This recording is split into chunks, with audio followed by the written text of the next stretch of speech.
In the last video we made this basic ocarina. I actually had put the whole sound holes up here on the bottom, but I encourage you to put your sound holes down here on the bottom along with the wind tube as you're working today and starting your final model.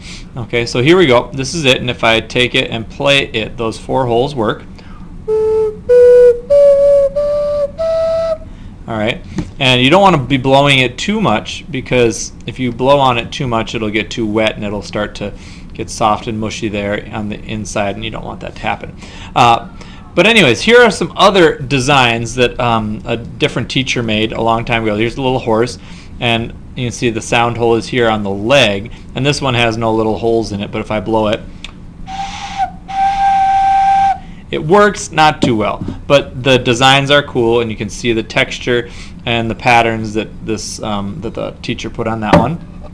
Okay, here's another little bird, and this one works as well. Okay, not quite as well, but you've got the 4 holes on this one, and you got the extra head and everything. All right, and here's another little snail kind of deal, and I don't know if this one works. It does. You have to blow kind of hard on it, but there it is. And here's a little turtle. Okay, and the turtle has the mouth of the turtle is the blowhole, and it's got its 4 holes down there. Okay, and and here's like a little dragon or something, and he has the tail being the blowhole there. Okay, so what I'm going to do is I'm going to take mine, and I'm actually going to make mine into a little bird. You've all seen the fish from the last video, and here's another snail that I made. Of course, the little head pieces, the little antenna broke off, but I'm going to make a bird out of mine. So what I'm going to do, things that you are required to do, is you're required to have your design have something coming off your main whistle model. So I'm going to build a head out this way. I'm going to build some wings out here and here, and I'm going to leave off the feet because the feet wouldn't be able to be strong enough. But if you're going to have feet, you could build them out and set them out on the edge. Like, let's say you've got, like this turtle has the feet coming out and just sitting on the ground, so it's not actually holding it up off the ground.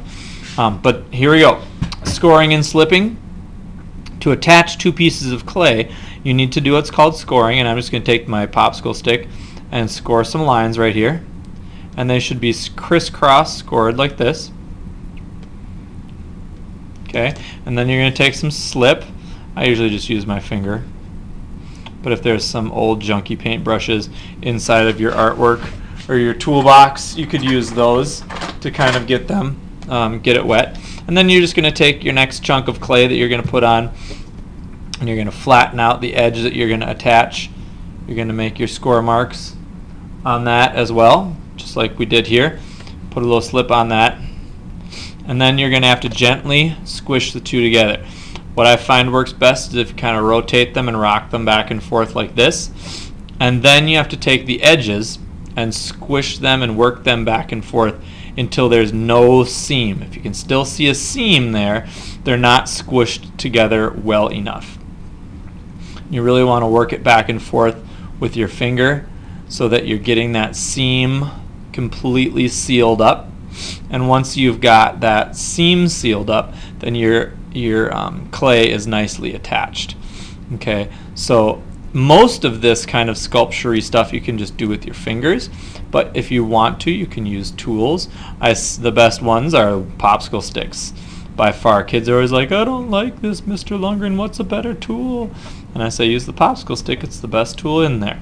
I use it for almost all my ceramic sculptures that I make for class or for otherwise. But you can see how I'm just taking this and simply shaping it with my fingers. Okay, and there's like the neck, and I'm going to grab another little piece here for the actual head part. I'm going to score this top piece here and get the water on there, and score this bottom piece here. Put my water on there, kind of stick the 2 together, rotate it and squish it, and then blend those 2 edges together with my finger and work the clay back and forth. working it from one direction, pushing it up the other way, and back down from the top and up from the next, so that you're really squishing those two pieces of clay together. Okay, and if this is my bird's head, I'm going to kind of get the beak out. Now, if I had been clever and I made that beak, the mouth, the sound hole, that would have been fun, but it would have been hard to do because remember you had to have the sound hole flat on that original piece. I'm going to make mine kind of like a woodpecker. Okay, I'm just going to shape it. My fingers. And of course everybody's whistle, ocarina, will look different depending on what they've decided to do. Okay, but you do have to have it looking like some kind of animal, a recognizable normal animal. Okay, this is not our fantasy creature project. And you have to have some kind of added clay. My added clay at this moment is my head. Okay, and I've added that on. And you have to have it kind of sculpted and shaped. And then you have to have the impressed textures. So there's my bird head. Okay, and then I'm going to take some little wings here. I'm going to get two other pieces of clay and kind of pad them into wings. One wing, two wings. I'm going to add them onto the sides here and here. So I'm going to take my popsicle stick and score along the edge.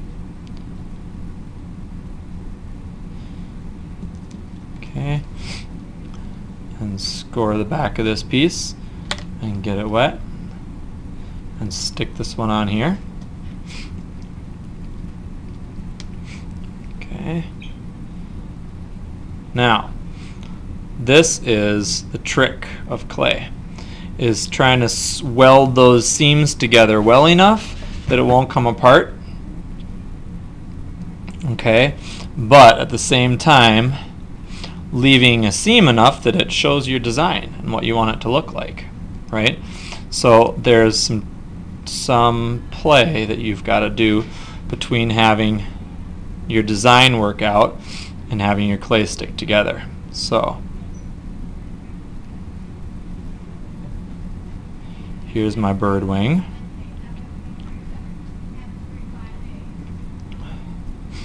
On one side. Okay, you can kind of see how that wing sticks out. Now I'm going to get my other bird wing on this side. I need to score it.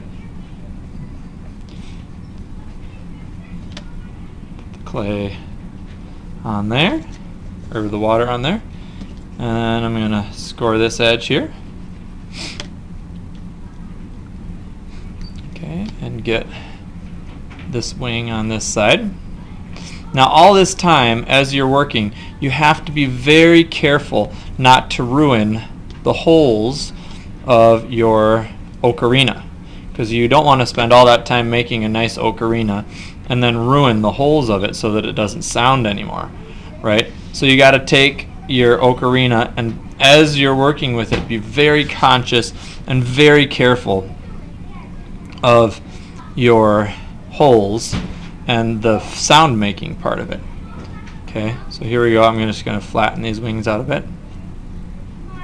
Okay, and I don't want these wings so long that they get into my way while I'm blowing, but I want them to bend out just a bit. So at this point I'm going to start using my popsicle stick to rework the clay. Remember I said you have to rework the clay so that you're smushing it together, but now I'm going to bring the seam back a little bit by using my popsicle stick to not put a seam in but to draw the line on. Okay, so here's my bird. I'm going to just kind of bend this wing out and cut it a little bit so that it's actually standing out from the body. I'm going to reshape this one so that it's standing out from the body and it's the same length. And one thing about clay is it's three-dimensional. It's a form, right? It's not a shape. Shape is two-dimensional. Form is three-dimensional, right?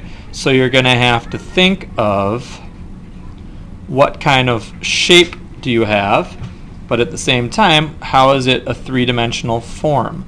Because I want the shape of my wing here, but it's a form. It has to make sense from all different angles. It has to look right from the front. Okay, it has to look right from the sides. It has to look right from the bottom. That's why we did that plan sheet as homework, so you could kind of think of what might that finished idea look like. So here's my kind of finished ocarina that's shaped correctly, and in our next video we'll look at the different kinds of textures that you could put on to an ocarina.